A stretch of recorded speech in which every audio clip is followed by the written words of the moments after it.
Salam əziz YouTube izləyiciləri. Bugün Retail'in 3-cü videosunu artıq sizlərə təqdim etməyi planlaşdırmışam. İnşallah ki, uğurlu bir nəticə olar və sizin üçün də səmərəli olar bu videolar.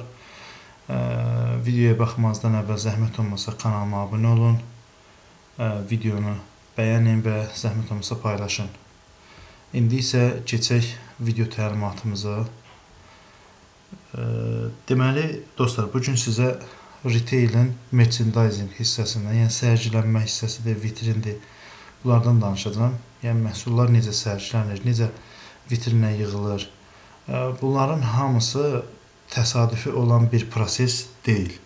Yəni, bunların hamısı əvvəlcədən planlaşdırılıb, planlı şəkildə qurulur. Marketə girəndə çoxumuz düşünürük ki, məhsullar niyə buradadır, niyə bu düzülüş seçilib. Yəni, bayaq dediyim kimi, bunların heç bir təsadüfi deyil.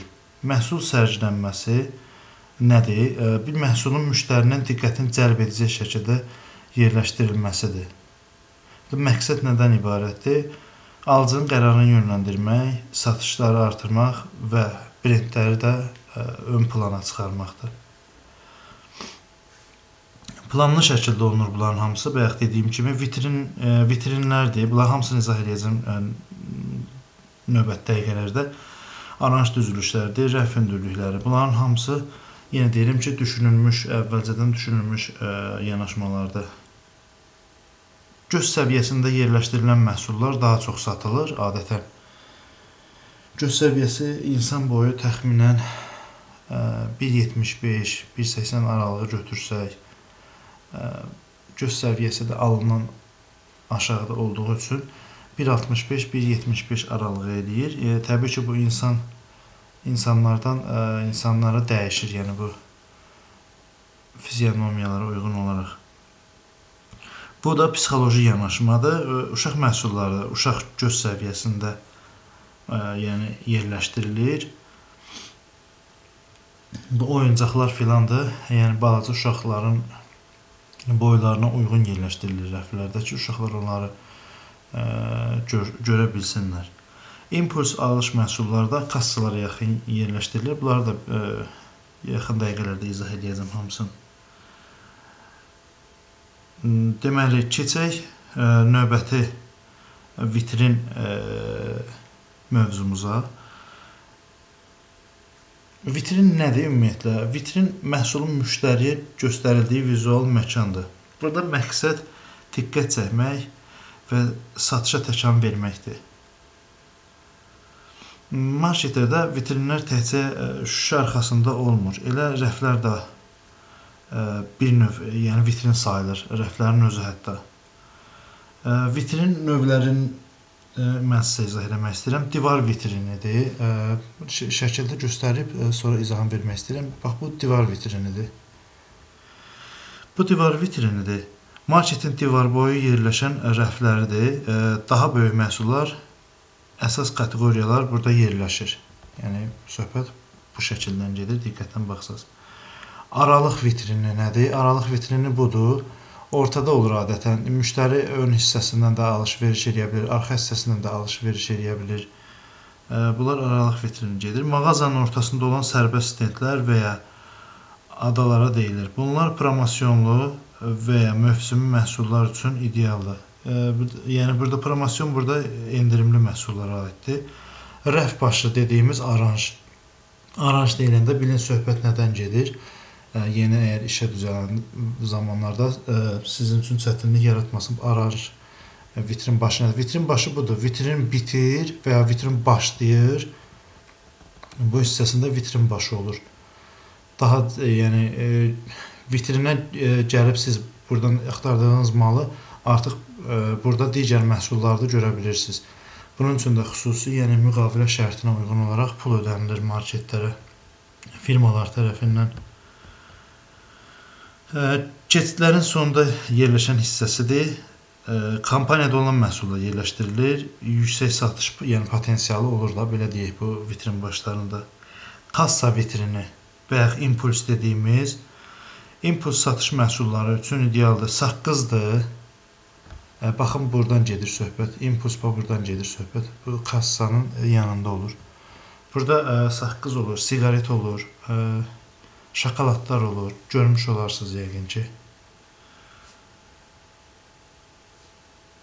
Bunların hamısı, bu vitrinlərin hamısı planlama ilə olur, rəf planlaması ilə. Daha doğrusu, yəni planoqram da deyirlər buna. Planoqram nədir? Məhsulların hansı rəfdə, hansı hündürlükdə və hansı ardıcıllıqla yerləşəcəyini göstərən vizual sxemdir planoqram.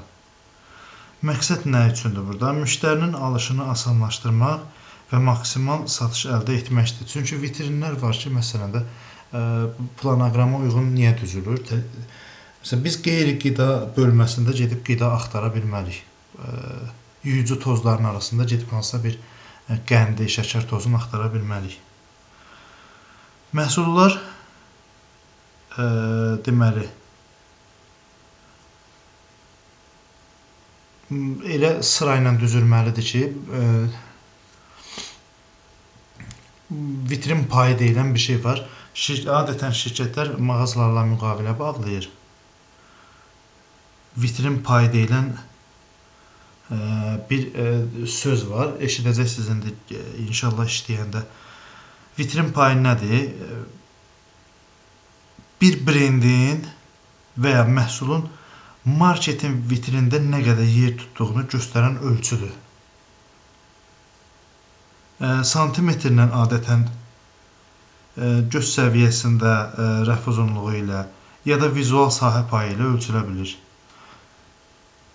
Məsələn, bir içki brendi götürək. Firmada gəlir, deyir ki, mənim məhsulum rəfin 120 santimetrini tutacaq və rəf başında olacaq. Yəni, rəfin başlıq hissəsində olacaq. Rəf başında olacaq da, məsələn, burada 120 olacaq. Biz market olaraq, şəxsi market, istər marketlər şəbəkəsi fərqi yoxdur. Aylığına uyğun və santimetrinə uyğun ona biz həmin rəfi arenda verəcəyik, icarəyə veririk ki, o istifadə eləsin. Həmin firmalar istifadə eləsin. Bu pay nə qədər çoxdursa, məhsulun görünürlüyü və satış ehtimalı da bir o qədər artır. Yəni, bu həm marketə sərf edir, həm də firmaya sərf edir təbii ki. Brendlər marketə ödəniş edərək məhsulların daha strateji nöqtələrdə sərgiləyirlər. Yəni, vitrinin daha yaxşı yerində, müştərinin gözünə görünə biləcək daha yaxşı yerlərdə. Kampaniya dəstəyi, dəhliz başı yerləşdirmə və planoqram üzrə xüsusi mövqelər şəklində olur bu vitrin icarəsi. Yayda, məsələn, sərinləşdirici içkilər olur. Firma gəlir ki, girişdə böyük bir stend və rəf başı üçün, stendi də göstərəcəm birazdan sizə, daha rahat biləcəksiniz. Marketə ödəniş edərək kampaniya keçirmək niyyətləri olur ki, deyək ki, mən istəyirəm ki, məhsulum burada stenddə olsun. Marketdə də menecerlər olur. Bu yerləri düzgün planlayaraq həm marketin gəlini artırır, həm də brendlərə satış təkanı verir. Yəni, həmin firmalara satış təkanı verir. Yəni, unutmayın ki, vitrin nə qədər gözəl görsənsə, cazibəli görsənsə, satış da bir o qədər yüksək olacaq. İndi sizə bu vitrinlər haqqında məlumat vermək istəyirəm.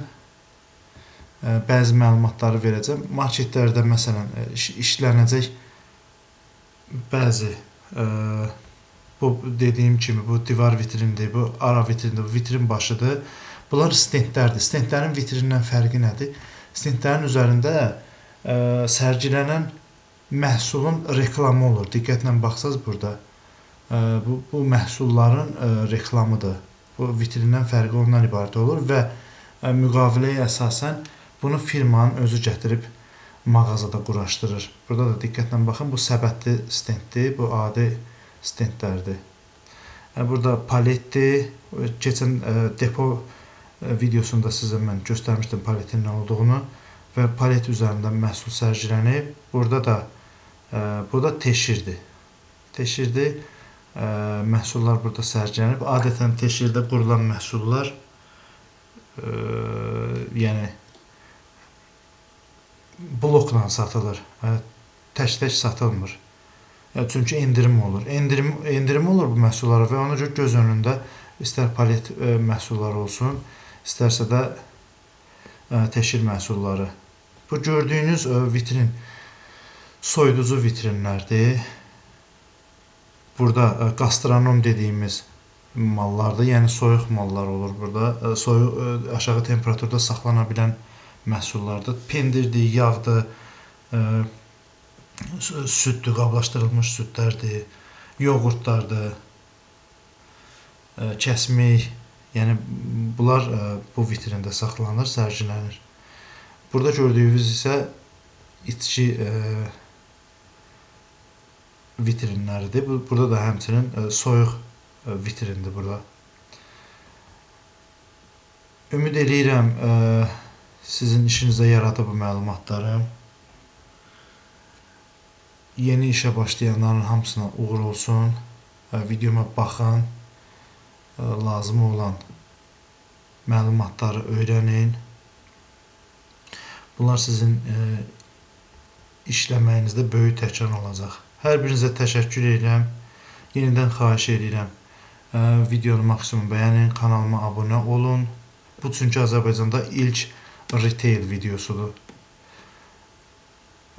Daha doğrusu retail kanaldır. Yəni hər bir sahəyə uyğun kanallar var Azərbaycanda. Təmir, tikinti, satış və s. Amma sırf retailə uyğun heç bir kanal olmadığı üçün zəhmət olmasa bu kanalı dəyərləndirin. Abunə olun, videonu bəyənin və videonu maksimum dərəcədə paylaşın. Təşəkkür edirəm. Növbəti videoya dək salamat qalın.